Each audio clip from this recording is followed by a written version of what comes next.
Je pense que si je dis Star Wars, ça va parler à pas mal d'entre vous. Et bien en fait, mon sujet de doctorat me fait beaucoup penser au 6e épisode de la trilogie, La Revanche des Sith. Alors oui, je sais, ça peut paraître un peu étrange dit comme ça, mais vous allez voir, je vais replacer les choses dans leur contexte et vous allez mieux comprendre mon point de vue. Et bien en fait, mon sujet général de doctorat porte sur les lésions de la moelle épinière.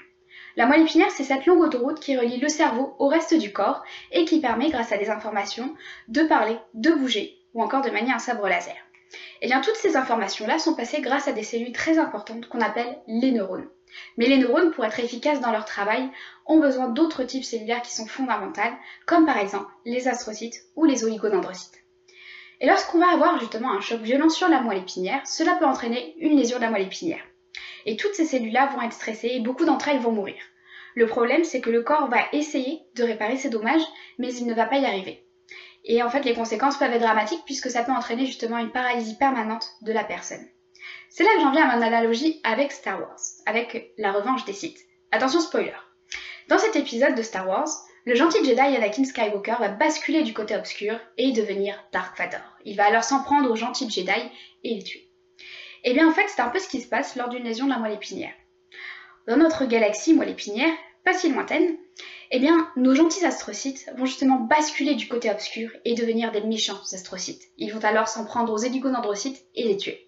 Le problème, c'est que, comme je le disais précédemment, les oligodendrocytes sont des cellules qui sont vraiment très importantes pour aider les neurones dans leur travail.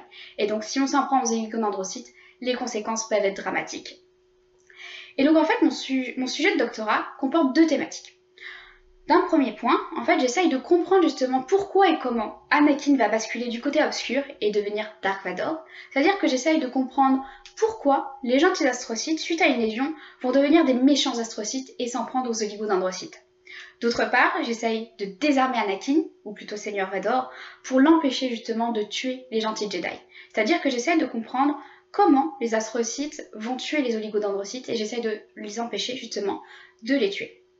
Et en fait, justement, en travaillant sur ces deux thématiques, eh bien, cela va permettre de pouvoir réduire les dommages après une lésion de la moelle épinière et justement d'aider les patients à mieux récupérer. A posteriori, ces résultats pourraient même être utilisés dans d'autres cas où les astrocytes basculent du côté obscur, mais ça, ce sera au prochain épisode.